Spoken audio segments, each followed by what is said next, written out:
प्यारे बच्चों नमस्कार। आज की ऑनलाइन क्लास में आपका स्वागत है। प्यारे बच्चों, आज हम कक्षा 8 विषय विज्ञान वार्षिक परीक्षा जो आज आपकी हुई थी उसके प्रश्नों के उत्तर डिस्कस करने वाले हैं। तो जो बच्चे चैनल पर नए हैं या जिन बच्चों ने अभी तक चैनल को सब्सक्राइब नहीं किया हुआ है, सब्सक्राइब कर लें, लाइक कर दें और अपने साथियों को शेयर कर दें। तो पहला प्रश्न आज के इस पेपर में पूछा गया था, खरीफ की फसल। तो यहाँ पर धान, मक्का, कपास और उपरोक्त सभी दिया हुआ था, तो इसका डी ऑप्शन सही हो जाएगा, उपरोक्त सभी। जीवाणुजनित रोग, 3 रोग जो थे वो अलग थे। एक जीवाणुजनित पूछा था तो इसमें टाइफाइड बिल्कुल सही हो जाएगा। प्रश्न नंबर 3 जो है किशोरावस्था में विकास, तो इसमें उपरोक्त सभी हो जाएगा। बौद्धिक, मानसिक और संवेदनात्मक सभी होता है। बंद कमरे में अंगीठी जलाकर सोने से कार्बन मोनोऑक्साइड गैस निकलती है, वो हानिकारक होती है। प्रश्न नंबर 5 में काला सोना पेट्रोलियम को कहा जाता है। और प्रश्न नंबर 6, तेल में लगी आग को कार्बन डाइऑक्साइड से बुझा सकते हैं। वनों को समाप्त करना वनोन्मूलन कहलाता है।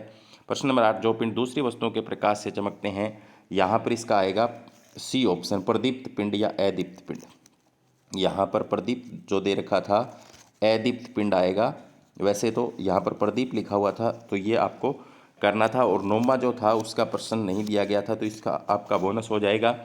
आगे चलते हैं।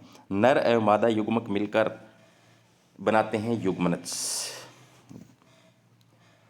इसके बाद में प्रश्न नंबर 11 में एक लक्षण पूछा हुआ था जो यौना किशोरावस्था का नहीं है, तो ये रजोनवर्ती जो है वो नहीं था। कुएं से पानी खींचना, अभिकर्षण, तरल घर्षण कम करता है, तो कौन सी आकृति करती है? सरल रेखीय वाली, यानी इसमें धारा रेखीय सही हो जाएगा। प्रश्न नंबर 14, आवर्ती का मात्रक हर्ट्ज होता है। विद्युत धारा को चालक, तो इसमें सी ऑप्शन था 15वें का आसुत जल। प्रश्न नंबर 16, दाब का मात्रक पास्कल होता है। इसके बाद में अम्लीय वर्षा के प्रमुख अम्लीय अवयव सल्फर डाइऑक्साइड, नाइट्रोजन डाइऑक्साइड हो जाएंगे। मादा व नर युग्मक का संयोजन निषेचन कहलाता है। तो 2 प्राकृतिक घटनाएं लिखनी थी आपको, तो भूकंप तड़ित यहाँ पर मैंने लिखा हुआ है। पेट्रोलियम उत्पाद बिटुमिन सड़क निर्माण में प्रयोग होता है, प्रश्न नंबर 20 का। प्रश्न नंबर 21, कैरम बोर्ड पर पाउडर घर्षण को कम करता है। प्रश्न नंबर 22, प्राकृतिक गैस में मुख्यतः मीथेन होता है। प्रश्न नंबर 23, कांच को रेशम से रगड़ने पर ऋण आवेश नहीं आता, धन आवेश आता, तो यह असत्य हो जाएगा। प्रश्न नंबर 24, वह क्षेत्र जिसमें जंतु अपने प्राकृतिक आवास में संरक्षित रहते हैं अभ्यारण्य कहते हैं, ये सही है। अप्रिय ध्वनि शोर कहलाती है, 25 नंबर का। प्रश्न नंबर 26 है, प्रोटोजोआ के 4 उदाहरण देने थे, अमीबा, पैरामीशियम, यूग्लिना, प्लाज्मोडियम मैंने यहाँ पर दिए हुए हैं। इसके बाद में प्रश्न नंबर 27 है, खरपतवार किसे कहते हैं? तो यहाँ पर फसली पौधों के साथ उगे अनावश्यक पौधे खरपतवार कहलाते हैं, उदाहरण बथुआ, जई। इसके बाद में आवृत्ति और आवृत्ति का मात्रक पूछा गया था। प्रति सेकंड होने वाले कंपनों की संख्या आवृत्ति कहलाती है, मात्रक हर्ट्ज होता है। प्रश्न नंबर 29 में एक चित्र बनाकर पूछा गया हुआ, बल्ब जलने का कारण क्या हो सकता है? तो इसमें हो सकता है द्रव अपने में से विद्युत धारा न प्रवाहित होने देता हो। नंबर 2, विद्युत धारा दुर्बल कमजोर हो सकती है जिससे बल्ब का तंतु पर्याप्त गर्म नहीं हो पा रहा हो। इसके बाद में है प्रश्न नंबर 30, स्थैतिक घर्षण किसे कहते हैं? स्थिर वस्तु पर लगने वाला घर्षण बल स्थैतिक घर्षण बल कहलाता है। कोक की विशेषताएं, कठोर संतरे काला कार्बन का शुद्ध रूप होता है, उपयोग ईंधन के रूप में इसका करते हैं। समतल दर्पण द्वारा बना प्रतिमा आभासी सीधा समान आकार समान दूरी पर बनता है।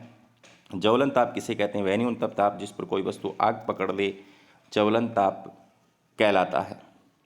और प्रश्न नंबर 34 में मोमबत्ती का आपको नामांकित चित्र बनाना था ज्वाला का, तो मैंने यहाँ पर बना के दिखाया हुआ है।